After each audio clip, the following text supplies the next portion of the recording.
Hello guys, welcome back to my channel Vishwas Kulbhuna. Students, हम लोग पढ़ रहे थे chapter solution of class 12 chemistry का। पिछली वीडियो में हमने आपको पढ़ाया कॉलिगेटिव प्रॉपर्टीज, जो कि लास्ट थी ऑस्मोटिक प्रेशर के बारे में, उसका डेरिवेशन, उसके एक्सपेरिमेंट के बारे में पढ़ा था। आज हम पढ़ेंगे सबसे पहले उसके न्यूमेरिकल, फिर अगला टॉपिक वन टू फैक्टर। ये है ऑस्मोटिक प्रेशर का न्यूमेरिकल। किस तरह के न्यूमेरिकल आपको देखने को मिलेंगे।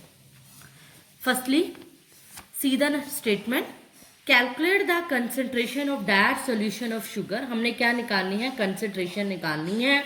ऑस्मोटिक प्रेशर जिसका गिवन है, पिछली वीडियो में मैंने बताया था ऑस्मोटिक प्रेशर क्या होता है, 2.46 एटमॉस्फेरिक, पाई से डिनोट करते हैं। टेम्परेचर दिया हुआ है 300 केल्विन। इसके लिए आपको पहले पिछली वीडियो देखनी पड़ेगी। कल मैंने एक फॉर्मूला डिराइव कराया था, pi is equal to CRT, pi osmotic pressure था। आज हमने क्या निकालनी है? कंसेंट्रेशन। कंसेंट्रेशन मतलब C निकालनी है, तो पाई बाई RT फॉर्मूला बन गया। पाई की वैल्यू पता है हमें क्या होती है? यहाँ पे पाई वो नहीं है, ये पाई ऑस्मोटिक प्रेशर है जो कि गिवन है 2.46। बाय में आर की वैल्यू गैस कांस्टेंट जो कि आप लोगे 0.0821, आर जो कि आपको +1 में भी बताया हुआ है 0.0821 लीटर एटॉमिक पर केल्विन पर मोल। टेम्परेचर कितना है? 300। सी की वैल्यू जब कैलकुलेट करोगे, सॉल्व करके आंसर आएगा 0.1, और आप क्या लिखोगे? मोलर में लिखोगे, क्योंकि आपको पता होगा मैंने डेरिवेशन में ये बात बताई थी, ये N/V क्या बन जाता है? मोलैरिटी, जिसको हम कंसंट्रेशन लिखते हैं, और मोलैरिटी को हम क्या लिखते हैं? कैपिटल M से। अप्रोक्सीमेटली 0.1 आंसर आ जाएगा। तो इस तरह के न्यूमेरिकल, किसी में R निकालना होगा, किसी में T निकालना होगा, किसी में पाई निकालना होगा, तो इस तरह के ही मॉडिफाई करके आपको न्यूमेरिकल्स करने हैं। एक पॉइंट और देखने को मिलेगा आपको, आइसोटोनिक सॉल्यूशन, जो न्यूमेरिकल्स में आपको मिलेगा, तो इसके बारे में आपको पता होना चाहिए। आइसोटोनिक सॉल्यूशंस वो होते हैं, मान लो कोई दो सॉल्यूशन है A और B, ये कहता है कि A और B आइसोटोनिक है, तो इसका मतलब होता है कि इसका और इसका ऑस्मोटिक प्रेशर, इसका मान लो A का पाई 1 है, B का पाई 2 है, अगर दोनों का प्रेशर इक्वल हो जाए तो इस तरह के सॉल्यूशन को हम बोलते हैं आइसोटोनिक सॉल्यूशन। कई बार कंडीशन की होती है, दोनों के प्रेशर इक्वल होते हैं, और क्या करना होता है? हिंट दे देती हूँ, दोनों की कंसेंट्रेशन आपको निकालनी होती है। तो मतलब आप फॉर्मूला लगाओगे, pi 1 equal to pi 2, C1R2 C2R2। R और T तो क्या रहेंगे? सेम रहेंगे। मान लो एक की कंसेंट्रेशन गिवन है, दूसरे की निकालनी है, तो आपको इस तरह से फॉर्मूला लगा के करना होगा। तो कैसा भी न्यूमेरिकल आ जाए, बहुत इजी न्यूमेरिकल होते हैं इसके। और ये ध्यान रखना, सेकंड और third, elevation in boiling point and depression in freezing point, बहुत इंपॉर्टेंट कॉलिगेटिव प्रॉपर्टी है, उसको आपने अच्छे से करना। ऑस्मोटिक प्रेशर पे भी आ जाता है क्वेश्चन, फर्स्ट पे थोड़ा कम चांसेस होते हैं, फर्स्ट प्रॉपर्टी पे। नेक्स्ट हमारा जो टॉपिक है वो है एबनॉर्मल मोलिकुलर मास, जिसको हम वांटो फैक्टर भी कहते हैं। वांट होफ फैक्टर बोलने में आ जाता है, वांटो फैक्टर। एबनॉर्मल मोलिकुलर मास क्या होता है? इसमें जो यूज होगा वो कोलिगेटिव प्रॉपर्टी का ही होगा। मैंने कोलिगेटिव प्रॉपर्टी में आपको क्या बताया था, एक बार मैं फिर से रिवाइज करा रही हूँ सारी कोलिगेटिव प्रॉपर्टी। पहली colligative property RLVP, relative lowering in vapour pressure, उसमें क्या कहा था? P0 माइनस PS बाय में P0 इक्वल टू XB के बराबर होती है। सेकंड क्या थी? Elevation in boiling point, EBPT लिख रही हूँ, वो क्या थी? Delta TB is equal to KBM। और डिप्रेशन इन फ्रीजिंग पॉइंट क्या था? शॉर्ट में लिख रही हूँ, delta TF equal to KF into M। और लास्ट ऑस्मोटिक प्रेशर जो है वो क्या है? Pi is equal to CRT। अब हर किसी में देखा कि हर प्रॉपर्टी क्या थी? सोल्यूट की कंसेंट्रेशन पे डिपेंड कर रही है, क्वांटिटी ऑफ सोल्यूट पे डिपेंड कर रही है, कि colligative property is directly proportional to quantity of solute पे डिपेंड कर रही है। और यही क्या थी? डेफिनेशन थी, number of moles of particles of solute, ना कि depend upon the nature of solute. यही डेफिनेशन थी, आप स्टार्टिंग में देखोगे इसकी। तो इसमें हम देखा हर प्रॉपर्टी के अंदर क्या देखा कि XB, number of moles of solute ही आएंगे इसमें। M मोलैलिटी, यहाँ भी M मोलैलिटी, यहाँ कंसेंट्रेशन, ये सब कंसेंट्रेशन पे डिपेंड कर रही हैं, इसीलिए इन सबको क्या कहा गया? Colligative property. अगर मैं कहूं कि क्वांटिटी सोल्यूट की चेंज हो जाए तो इसका मतलब कोलिगेटिव प्रॉपर्टी भी चेंज होगी ना, क्योंकि इसके डायरेक्टली प्रोपोर्शनल है, यही डेफिनेशन है। तो वन टू फैक्टर में हमने यही पढ़ना है कि अगर मान लो कोई ना कोई क्वांटिटी के अंदर चेंज हो जाए, सोल्यूट की क्वांटिटी थोड़ी सी ऊपर नीचे हो जाए, तो कोलिगेटिव प्रॉपर्टी में जो चेंज आएगा उसको एक्सप्लेन करने के लिए जो फैक्टर आया वो आया वन टू फैक्टर, जिसको हम स्मॉल आई से डिनोट करते हैं। इस बात को एक्सप्लेन करने के लिए मैं आपको एक डायग्राम से समझा रही हूँ। मान लो कोई भी क्या है लिक्विड लिया मैंने, उसके अंदर शुगर डिजोल्व की, यूरिया डिजोल्व किया, कोई भी सब्सटेंस डिजोल्व किया, तो क्या होगा, वो बड़ी इजीली घुल जाएगा, इसमें कोई टूटेगा नहीं, कोई जुड़ेगा नहीं, शुगर ना ही चीनी जुड़ेगी ना ही टूटेगी। तो इस तरह के सब्सटेंसेस के लिए हम कहते हैं सोल्यूट की जो क्वांटिटी है वो सही रही, सेम रही, तो कोलिगेटिव प्रॉपर्टी सेम रही। अब तक हमने यही पढ़ा। लेकिन अगर मैं कह दूं इसी कोई लिक्विड के अंदर, किसी सब्सटेंस के अंदर मैंने NaCl डाल दिया, तो NaCl क्या होगा, टूट कर क्या बन जाएगा, Na पॉजिटिव और Cl नेगेटिव, यानी कि ये क्या होगा, डिसोसिएट हो जाएगा, डिसोसिएशन शो करेगा, यानी सोल्यूट की क्वांटिटी में फर्क आ गया। डाले कितने थे, 1, और बन गए कितने अंदर जाने के बाद, 2, तो क्वांटिटी ऑफ सोल्यूट में फर्क आ गया, इसीलिए हम कहेंगे कोलिगेटिव प्रॉपर्टी में भी फर्क आ गया। और इसको एक्सप्लेन करने के लिए नया जो टॉपिक आया वो कौन सा हुआ, वन टू फैक्टर। कैसे अप्लाई करेंगे ये मैं आपको समझाती हूँ, लेकिन पहले मैं केस बताऊंगी एसोसिएशन और डिसोसिएशन के, कि किस तरह के केसेस में वन टू फैक्टर अप्लाई किया जाता है। जैसे मैंने NaCl का लिया, मान लिया कि एट टाइम t के ऊपर, टाइम t इक्वल टू 0 के ऊपर जब बिल्कुल डिसोसिएशन नहीं हुआ, तो NaCl के मैंने एक मॉलिक्यूल डाले, तब वो टूटे नहीं, ना Na टूटा ना Cl, 0 मॉलिक्यूल टूटे।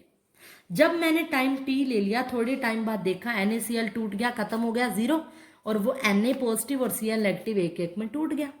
तो वन टू फैक्टर क्या कहता है, वन टू फैक्टर कहता है कि थ्योरेटिकल कोलिगेटिव प्रॉपर्टी बाय में ऑब्जर्व्ड कोलिगेटिव प्रॉपर्टी, ये कहता है वन टू फैक्टर, कि किसी भी का थ्योरेटिकल कोलिगेटिव मतलब उसकी होनी क्या, सॉरी इसका फॉर्मूला उल्टा होता है, इसका होता है ऑब्जर्व्ड कोलिगेटिव प्रॉपर्टी बाय में थ्योरेटिकल कोलिगेटिव प्रॉपर्टी।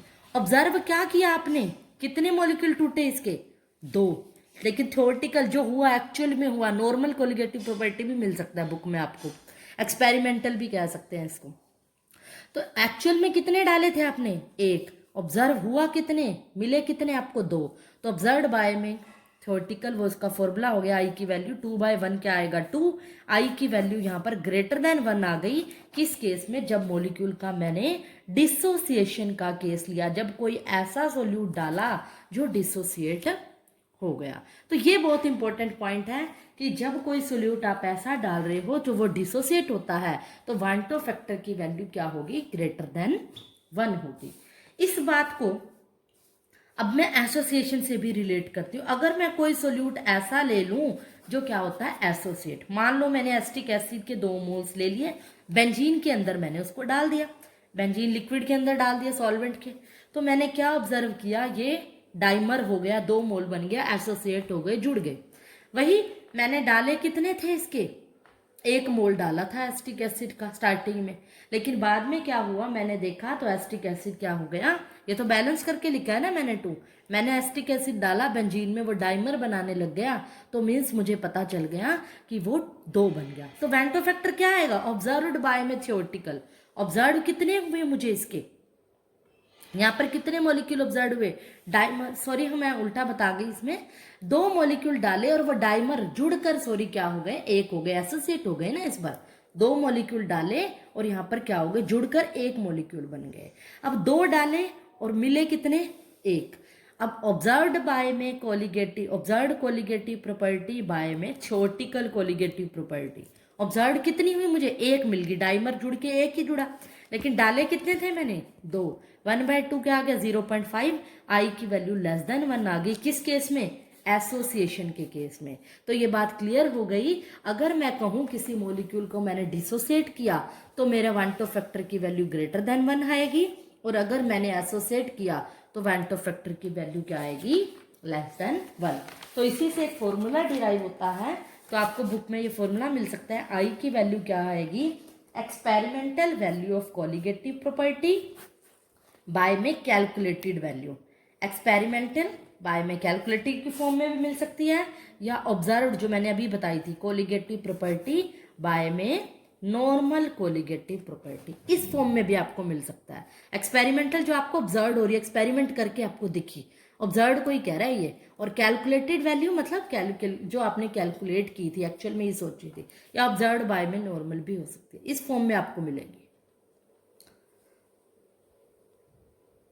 अब मैं आपको इसी एक टेबल के थ्रू इसको एक्सप्लेन कर रही हूँ, इसको समझा रही हूँ कि देखो मैंने क्या ऑब्जर्व किया। अगर मैंने कोई डिसोसिएशन का केस लिया, कोई सोल्यूट ऐसा लिया जो डिसोसिएट हो रहा है, तो उसकी क्वांटिटी ऑफ सोल्यूट में क्या फर्क पड़ा। डिसोसिएट होके मैंने 1 डाला था, बन कितने गए थे 2, क्वांटिटी क्या हो गई थी, बढ़ गई थी।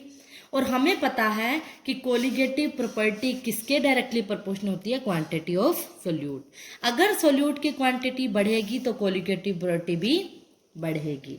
और मोलर मास में क्या फर्क पड़ेगा, NaCl क्या एक मॉलिक्यूल डालता, टूट के वो अलग हो गया, मोलर मास तो कम ही हो जाएगा उसका, तो मोलर मास क्या हो जाएगा, कम। ये क्यों समझा रही हूँ, फॉर्मूला डिराइव करने के लिए।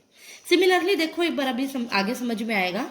एसोसिएशन दिया, अगर मॉलिक्यूल एसोसिएट होता है, जुड़ जाता है, तो क्वांटिटी क्या हो जाएगी, कम, क्योंकि जुड़ के इतना बड़ा मॉलिक्यूल था, जुड़ के क्या हो गया, छोटा सा हो गया, यानी क्वांटिटी कम हो गई।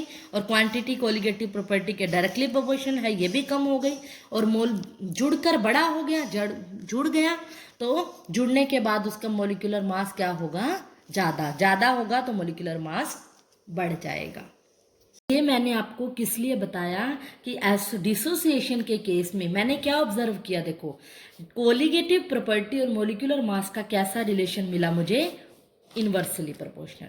कि चाहे डिसोसिएशन का केस था चाहे association, always we observe that colligative property is inversely proportional to molar mass. अगर कोलिगेटिव प्रॉपर्टी बढ़ेगी तो मोलर मास घटेगा। तो फॉर्मूला क्या बन गया वांटो फैक्टर का, उस केस में हमने क्या लिया था, कैलकुलेटेड को नीचे रखा था, और यहाँ पर क्या बन जाएगा ऊपर, क्योंकि मोलिकुलर मास का इन्वर्सल हो गया, उसी के फॉर्मूले को मॉडिफाई किया, तो फॉर्मूला बन गया कैलकुलेटेड मोलिकुलर मास बाय में एबनॉर्मल मोलिकुलर मास। या ये कह लो, वहां पर मैंने क्या लिखा था, ऑब्जर्व्ड कोलिगेटिव बाय में थ्योरेटिकल। ये ऑब्जर्व्ड क्या होगी, इस बार नीचे आ गई एबनॉर्मल, और ये कैलकुलेटेड क्या होगी, ऊपर आ गई, मतलब उसका रेसिप्रोकल आपने करना है। इसको हम इस तरह में भी लिख सकते हैं, नॉर्मल मोलिकुलर मास बाय में एबनॉर्मल। तो फॉर्मूला क्या बन गया वांटो फैक्टर का, नॉर्मल मोलिकुलर मास बाय में एबनॉर्मल मोलिकुलर मास। तो ये दोनों फॉर्मूले आप यूज कर सकते हो, मीनिंग दोनों का सेम है। कोलिगेटिव प्रॉपर्टी गिवन हो न्यूमेरिकल में तो वो यूज करोगे, और उसके लिए इस केस में मोलिकुलर मास के केस में रेसिप्रोकल कर दोगे। तो इसको हम MC/MO भी लिख देते हैं कई बार। MC मतलब कैलकुलेटेड, ऑब्जर्व्ड एबनॉर्मल बोल देते हैं ऑब्जर्व्ड को, जो ऑब्जर्व हुई है, एक्चुअल में वो नहीं होनी चाहिए थी, इसलिए नॉर्मल नहीं है, वो नॉर्मल नहीं है तो वो क्या है, एबनॉर्मल है। एबनॉर्मल होगी, ऑब्जर्व्ड होगी, उसको एक ही नाम दे देते हैं, नॉर्मल मोलिकुलर मास बाय में एबनॉर्मल। तो यहाँ पर ऑब्जर्व्ड यानी एबनॉर्मल नीचे आएगा, और कोलिगेटिव प्रॉपर्टी में ऊपर आएगा। आगे मैं इसको आपको डेरिवेशन बताऊंगी, बट अगली वीडियो में। अब के लिए इतना ही है, बस आपको मेन पॉइंट यहाँ ध्यान रखना है, डिसोसिएशन के केस में वांटो फैक्टर की वैल्यू ग्रेटर देन 1 है, और एसोसिएशन के केस में लेस देन 1 है। तो एक बार आप इस कंसेप्ट को माइंड में बिठाइए, वांटो फैक्टर को बार बार देखिए, इसके नोट्स बनाइए, क्योंकि ये देखोगे तो अगली वीडियो अगले दिन की समझ आएगी। That's all for today.